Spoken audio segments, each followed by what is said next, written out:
De nuestro magazine Punto Seguido, una nueva propuesta para los fines de semana en la radio local y regional. A través de esta, una de las emisoras más tradicionales y significativas del suroccidente colombiano, Ecos de Pasto. 3 de la tarde, 31 minutos, y en esta última sección con un nuevo invitado especial. Se trata del licenciado en música Álvaro Getial Enríquez. Licenciado, mil gracias por haber aceptado nuestra invitación en Punto Seguido. ¿Cómo está usted a esta hora de la tarde? Muchas gracias, muy complacido, porque Ecos de Pasto, pues ahora que estoy aquí, debo darle un reconocimiento, porque dentro de una de las investigaciones que tengo de música tradicional nariñense, esa era una de las emisoras, porque en ese tiempo, cuando hicimos la cartografía de músicas tradicionales de Nariño, aparecía Radio La Habana de Cuba, Radio Difusora Nacional, Radio Saracay del Ecuador y Ecos de Pasto.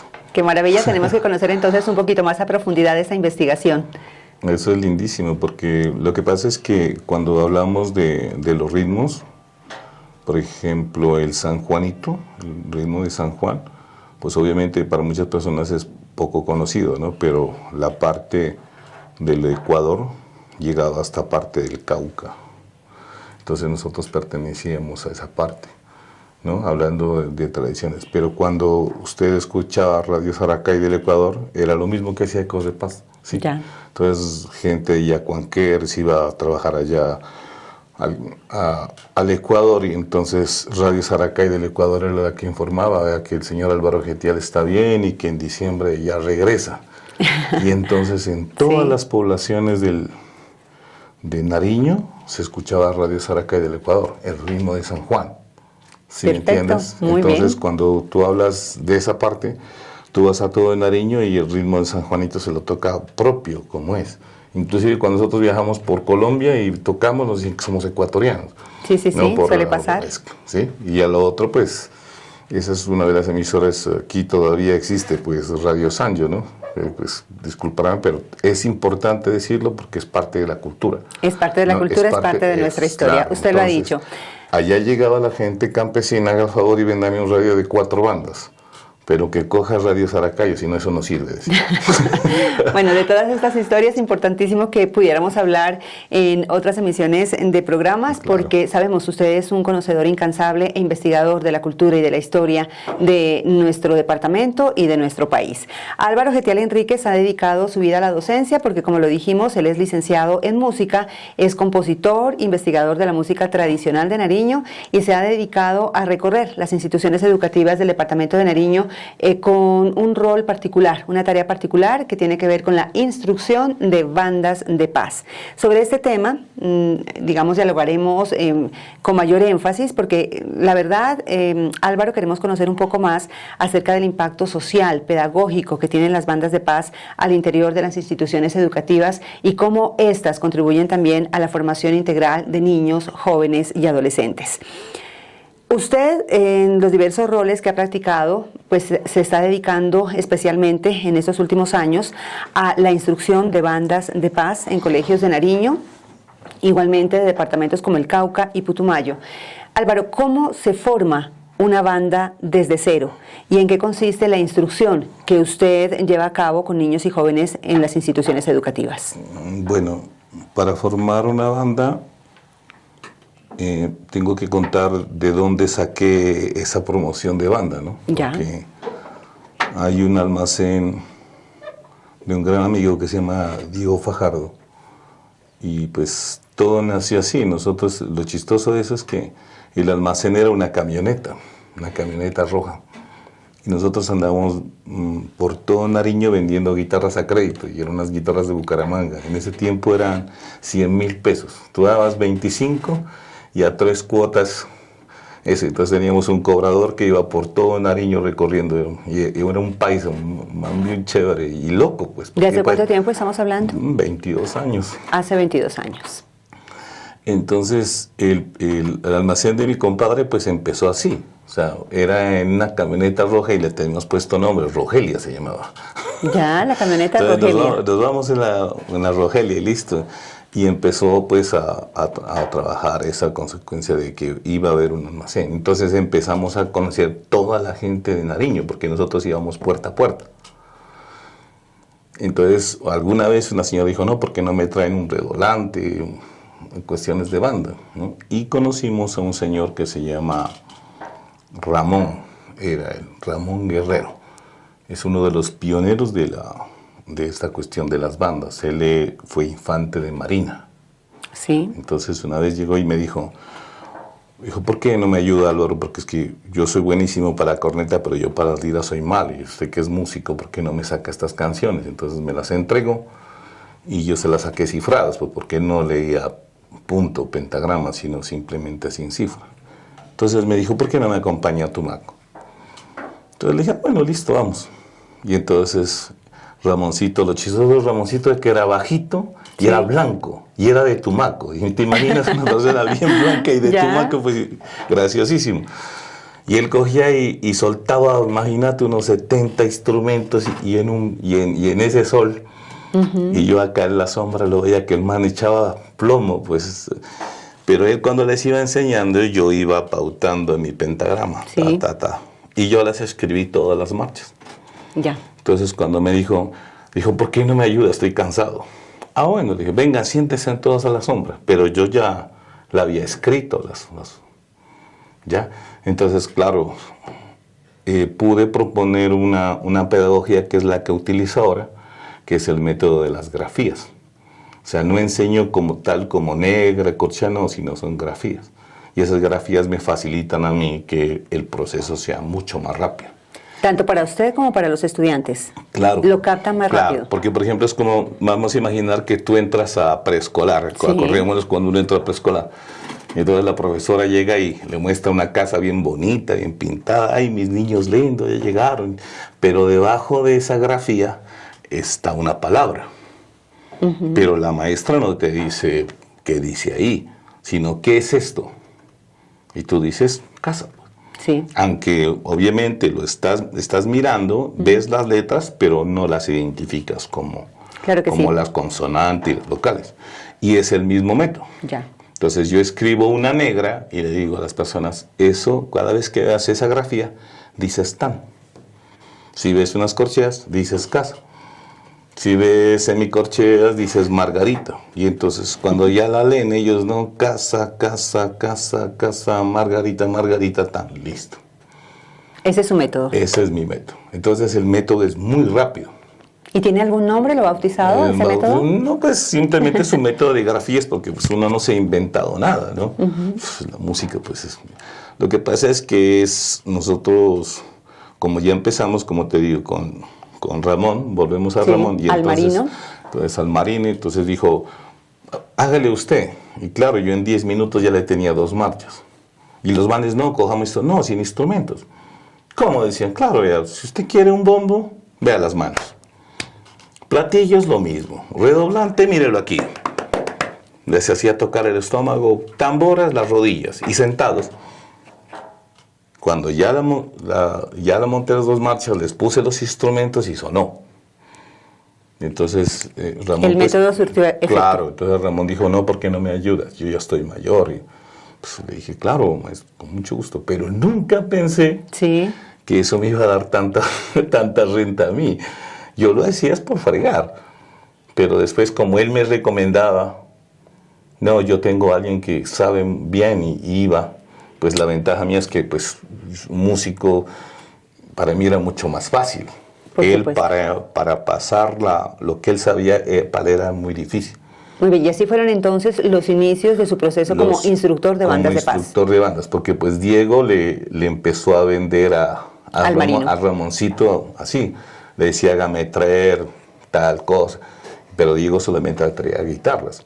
Claro, entonces eran solamente guitarras cuando empezaron todo ese proceso de emprendimiento en una camioneta recorriendo los municipios del departamento de Nariño. Claro. Una camioneta que tenía nombre entonces Rogelia. ¿Y Rogelia existe aún, Álvaro? Sí, allá en Ipiales la tienen los cambistas. ¿Ya? Allá la tienen. Yo cada vez que paso por allá la tienen. Sí, ese ha sido, parece ser entonces el final de Rogelia. No, ese parece que fue el final, pero pues también fue el principio de ese almacén tan grande que es crear créditos musicales del sur. Claro, fue el origen, el principio de todo este emprendimiento al lado de un gran visionario de la empresa musical en Nariño, como lo dice el señor Diego Fajardo. En esos comienzos debe haber muchas anécdotas que contar, Álvaro, cuando ustedes de casa en casa, municipio en municipio con Rogelia, pues vendían guitarras aparte a crédito, ¿no? A 3, 4, 5 cuotas. 4 cuotas, 100,000 pesos a cuotas de 25. Sí. Bueno, ¿alguna anécdota que nos pueda recordar de momento? Muy linda. Lo que pasa es que hablar de personas como el Diego es genial, ¿no? Porque son seres humanos únicos, propios. La primera vez que lo conocí a él, me acuerdo que mi hijo estaba enfermo. Y era el primer día que trabajaba con él. Y entonces le dijo, no, pues súbase, porque a mí me llevó un amigo que estudió conmigo en la universidad. Y entonces el man me dijo, vamos, ¿pero qué le pasa? Yo lo veo como mal, y era el primer día que nos conocimos. Digo, luego, pues, ¿qué pasa? Es que tengo un hijo que está enfermo y no tengo ahorita dinero. Entonces dijo, yo te presto. Y no me conocía. Y no habíamos ni empezado ni a trabajar. Dijo, vamos donde mi suegra, yo sé que ella me hace el curso. Y me pasó la plata y desde ahí empezó también una amistad, me imagino. Desde ahí es una amistad grandísima, muy grande, muy chévere. Por eso a uno se entrecorta la voz. Sí, lo entendemos perfectamente. Una amistad que empezó de esa manera tan bonita, ayudándole con su niño. Bueno, nos encanta en Punto Seguido. La anécdota es la siguiente, la anécdota es muy buena. A ver, resulta que llegamos a una población se llama La Unión. Sí. ¿No? Y entonces cuando bajamos en La Unión, en ese tiempo, uno ha tenido esa chispa tan bonita de las cosas, ¿no? Entonces nosotros cogíamos las tarjetas musicales, ¿te acuerdas de esas tarjetas de Navidad que tenían música? Ya. De ahí le sacábamos el micrófono. Y se las pegábamos a la guitarra y quedaba la guitarra amplificada. Entonces nos permitía un rubro más para la guitarra y la gente quedaba contenta. Uy, una guitarra amplificada, imagínate. Y entonces en la Rogelia le pusimos arriba 2 cornetas y empezamos a tocar. Y cuando van sacando un chinito como unos 7, 8 y con un requinto pero sucísimo, eso parecía pero sucio, horrible. Cuando no, llamemos a fulano, y lo llama al bobito. Entonces dice, él toca. Entonces le digo, ¿vos sabes tocar? Sí. Y le paso un requinto bueno. Y arranca ese bobo a tocar todo eso de Joselito, ¿yo? Ya. De los 50 de Joselito. Y yo lo acompaño, no, pues hizo la rumba. Y el Diego le pregunta, ¿y ese requinto es tuyo? No, dijo, ese es de un señor que siembra papas y me lo presta para las clases, porque yo no tengo requinto. Entonces el Diego le dice, ¿y vos quisieras tener un requinto? Claro, dijo, anda en la camioneta, bájate uno. Ya. Y el niño abre la camioneta, cogió el requinto y salió corriendo. Y no nos dijo ni gracias. Se fue. Nunca más volvió a ver. De haber dicho, de pronto me dicen que no. Y se fue. Bueno, y como nosotros andábamos por todo lado, una vez de loco nos metimos a Tajumbina. Eso es de la Cruz, a un lado. Y allá era zona amapolera. Pues nosotros íbamos en una esquina cuando se bajaron 4 manos y nos encañonaron. Listos. Cuando el man de esos dijo, no, dijo, déjalos, porque ellos son los que le regalaron el requinto al niño. No puede ser. Así. No puede ser. Así. Y eso fue lo que nos salvó la vida. Y eso no es nada. A los años después me contaba el Diego que el muchacho había ido al almacén. No puede ser. O sea, reconociendo al señor Diego Fajardo. Y es un requintista muy bueno. Ahora vive en las zonas de Popayán, Cauca, por allá. Espectacular. Lindas historias entonces. De esas calidades es el señor Fajardo. Claro, y muy anecdótico también todo lo que les ha pasado transitando las carreteras del departamento de Nariño con Rogelia. Y eso pues, no fue gratis, ¿no? El hecho de que yo vaya a golpear tu puerta. Imagínate cuántas personas conocimos, cuántos maestros de música. Por eso es que Diego tiene tantos clientes. Porque muchos de ellos se los de la camioneta roja y después ya pues los de la Rogelia. Pero bueno, más allá de esa calidad humana que caracteriza, dice usted, a este empresario visionario de la instrumentación musical en Nariño y en Colombia, pues está también el sentido profesional que le ponen ustedes a la fabricación precisamente de estos instrumentos de las bandas de paz. ¿Qué características, Álvaro, deben tener esos instrumentos estilo lira, bombo, tambora, para que resistan el uso de los estudiantes a diario, pero más allá para que suenen con la potencia competencia que se necesita por parte de una banda de paz? Bueno, lo que pasa es que en un principio Diego traía los instrumentos de Medellín. ¿Ya? Pero salían muy costosos. O sea, para poder sacar un rubro salía muy costoso. Pero aquí pues la gente siempre ha sido fuerte en la parte de la construcción, de guitarra. Lo que pasa es que de pronto no ha habido, digamos, esa visión, ¿no? Ya. Para ser fuertes. Entonces Diego dijo, no, pues la vaina es, hay que construir. Entonces consiguió unas personas de Catambuco muy buenas para esa clase de... Y ellos se le midieron a todo, empezaron a hacer todo. Pues la doblada del tríplice, eso no era nada. Pero pues lo bravo era la tornillería. Y empezaron a hacer todo. Tornillería, todo. Al principio se dieron cuenta que cromarlo salía muy caro. Entonces le hicieron otro año especial en calor. Y después sí ya se metieron duro, pues se averiguó dónde se vendían las barras de esta cuestión de las liras y empezaron a fabricar liras. ¿No tenían todavía taller constituido? No, era así. Y después cuando ya, pues la primera banda, y después 2, 3, 4, y cuando ya menos se dio cuenta, pues ya tenía un mercado grandísimo, porque pues como te digo, el hecho de haber viajado por todo Nariño, le garantizaba al man que ya llamaba, no, yo lo tengo, tráigame, yo le arreglo. Y las cosas más bacanas era eso, cuando llegábamos a un pueblo, no hay plata. Que la plata se acabó. Y el negro, como siempre, pues salía con sus vainas. No, pues hagamos una rifa. y la sacaban adelante. Sí, yo mando el televisor y mandaba un televisor grandote ¿Ya? para que lo vea la gente y se anime a comprar rifa, y con eso mismo compraban la banda. Ya, y entonces eso pues se volvió como una epidemia, ¿no? Es con Don Diego, esa cuestión así, hacerlo. Bueno, estrategias entonces que se inventó este visionario pues para sacar adelante este proyecto que hoy se consolida como uno de los principales talleres ubicados en el centro de Pasto en la fabricación de esta instrumentación. Pero ¿en qué momento, Álvaro, ustedes se dieron cuenta, más allá, ¿sí? de la parte fría comercial de este proyecto, de que la formación en bandas de paz era realmente una necesidad para los niños, estudiantes de las instituciones educativas de Nariño? Es que hablar de empresarios es muy difícil cuando la parte dinero se pone atrás. O sea, yo pienso que una persona que es primero humana es muy difícil de encontrar. Es muy complejo. Ya, porque por ejemplo decir, yo voy a hacer una rifa y te pongo el televisor y ¿cómo sé que vas a vender? O cómo sé que después de pronto no me vas a comprar.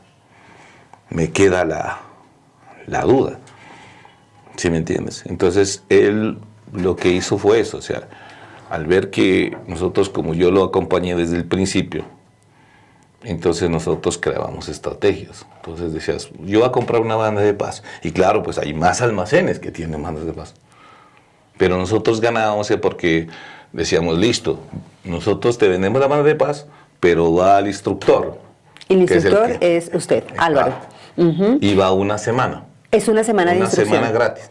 Y en una semana quedan listos los chicos para la interpretación de los instrumentos. Pues eso depende del muñeco, quién vaya. Y sí resultó, por el método que te estoy contando. Muy bien. Y la gente decía, no, pues que eso es imposible, una semana. No, sí, pero lo han logrado. Es posible, claro. Y en ese orden de ideas usted no recorre únicamente instituciones educativas de Nariño, sino también lo ha hecho en otros departamentos. Claro, y nosotros éramos locos, nosotros nos metíamos donde sea. Y estábamos hablando de la zona roja, ¿no? Y en un tiempo que era mucho más peligroso que ahora. Muy complejo, o sea, hice a meter Cumbitara, Sidón, esos son cosas bien tremendas. Ya, pero pues como era meramente cultural, no habría problema. Entonces, Diego, ¿qué hacía? Daba, porque los colegios decían, sí, nosotros queremos, pero no hay dinero, pero se les ponía la opción. Ya, y cuando los niños llegaban y recibían una semana de clase y sonaba la banda, entonces ya era más fácil, pues todo el mundo decía a los padres, no, pues a ver, yo tengo, aquí hay que comprarle a mi hijo. O hasta el mismo rector, no, pues hagamos una fiesta más grande, o ya le mostraban al alcalde o a algún concejal, entonces ya era mucho más fácil. Muy bien, y ponían entonces a sonar esas bandas de paz, no solamente ya en el departamento de Nariño, sino como usted lo ha dicho, en el Putumayo, en el Cauca. Perfecto, las bandas de paz entonces así han ido creciendo poco a poco desde la visión que ustedes han tenido, un proceso de formación, aparte de la fabricación de los instrumentos, una capacitación y un acompañamiento. Pero usted, Álvaro, en su faceta de investigador, y digámoslo así, como uno de los logros más importantes del emprendimiento que ustedes sacan adelante con el señor Diego Fajardo, tuvo como objetivo principal el recuperar las bandas de yegua en el resguardo de Males en el municipio de Córdoba, Nariño. En principio, ¿qué es una banda de yegua, Álvaro? Pues esas son de las cosas que son bonitas, ¿no? O sea, por ese hecho de yo haber viajado a Córdoba, sí. Yo siempre me gusta sentarme con los mayores a charlar, ¿no? Pues porque yo viví con mi abuela y yo sé que eso es muy importante, ¿no? Y por eso pues soy bien agradecido. Mi abuelita era peruana, ¿ya? De Iquitos, Perú. Entonces ella decía, usted cuando hable a un mayor, escuche nomás. No replique, no diga nada. Solamente déjelo que hable y después pregunta. Y esa vez, como ya tengo esa cultura, se dedicó a escuchar. Exacto. Entonces un mayor dijo, qué chévere. Dijo que usted esté aquí, dijo, porque nunca, hace rato que no suena una banda. Dijo, ojalá se pudiera revivir unas bandas de yegua.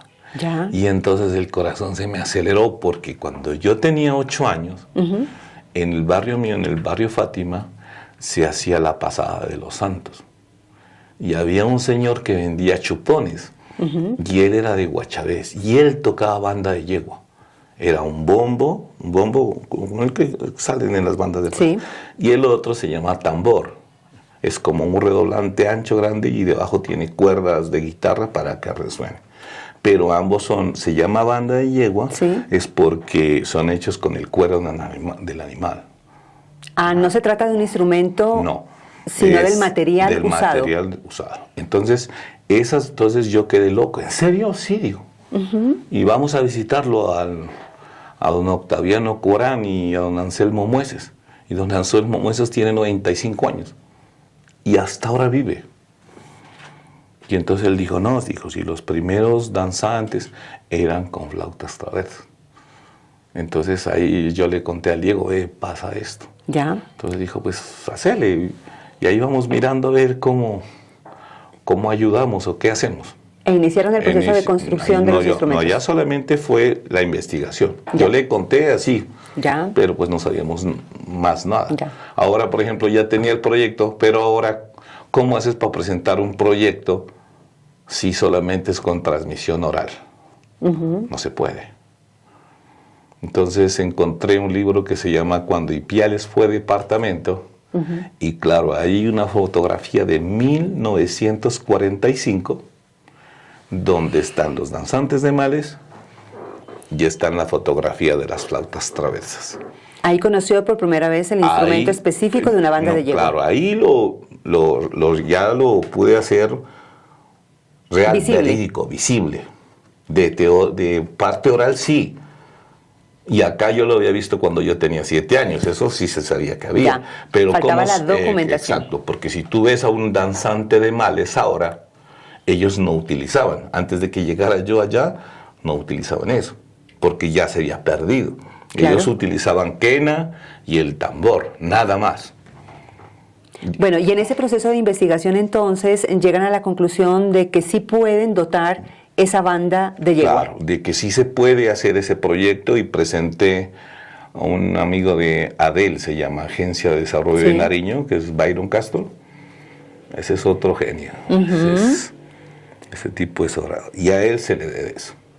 Porque Byron contrataba con empresas de fuera, empresas de Bélgica y esa gente, pero él era para otra cosa, era para esas cuestiones de emprendimientos, de semillas, y lo que de publicidad nos lo regalaba a nosotros para el proyecto. Ya, y es de ahí entonces que se hace posible la fabricación de estos instrumentos ancestrales, empezando desde cero. Claro, porque entonces tocaba construirlos, tocaba construir un tambor, tocaba construir, y entonces ahí entra el Diego, necesito esto, construir esto. Y entonces, lo hicieron posible. Entonces se hizo posible de que se pudiera hacer unos instrumentos. Imagínate, dice, conseguir una yegua, pues cosas que ya no se usan, porque todos los parches de ahora son sintéticos. Bueno, ¿y esta banda de yegua sigue sonando, Álvaro? Sí, ellos se llaman los Yachacuna. Los puedes mirar ahí que nos ayude la niña, puedes buscar en YouTube. Sí, ¿cómo los encontramos? Yachacuna. Banda de yegua de... Banda de yegua infantil Yachacuna. Se escribe Y-A-C-H-A-C-Q, cada kilo U-N-A. Bueno, ¿no? Muy bien. Ahí está deletreada la palabra. Yacha es estudiante y cuna en el quechua es plural. Es estudiantes. Cuando dices Yachacuna, son estudiantes. Bueno, ¿será que lo conseguimos, Lunita, para poder escuchar un poquito de cómo suena esa banda de yegua en Males, Córdoba? Una canción lindísima, ahí está La Chumba o Tumaquito, son canciones propias del resguardo. Bueno, mientras y 2 años ya de recorrido, que empezó, como se lo dijo, transitando las carreteras del departamento de Nariño, vendiendo en principio guitarras, pero ahora ustedes se han constituido también en fabricantes, pero exportadores de estos instrumentos de bandas de paz a otros países como Ecuador y Perú. ¿Cómo logran llegar a estos países, Álvaro? Lo que pasa es eso, ¿sí me entiendes? O sea, es que lo más hermoso de la vida es eso, que todo trabajo bien hecho es recompensado. ¿Entiendes? O sea, es que es diferente cuando tú dices, voy a comprar una guitarra, ¿cuánto? 500, tome, chao. ¿No es cierto? Es que sí. Pero cuando se acerca a la parte humana, y es que el Diego es así, pues. Yo creo que la contadora como que lo odia. Porque él es así, él dice, claro que sí. No, Dieguito, vengas, veas que no tengo esto, tráigalo, yo se lo arreglo. O sea, bueno, muy bien. Entonces, eso no creas que no se repercute. Bien, entonces esas son las características de este empresario. Agradecemos a Álvaro Getial Enríquez que haya aceptado esta invitación para contarnos un poquito de esta historia. Lastimosamente pues llegamos al término de nuestro programa, pero nos dejó anécdotas y enseñanzas muy bonitas de que si se piensa con esa visión a futuro, esa proyección de generar más empleo, más trabajo y sobre todo rescatar la identidad del surandino de Colombia, pues me parece maravilloso. Mil gracias por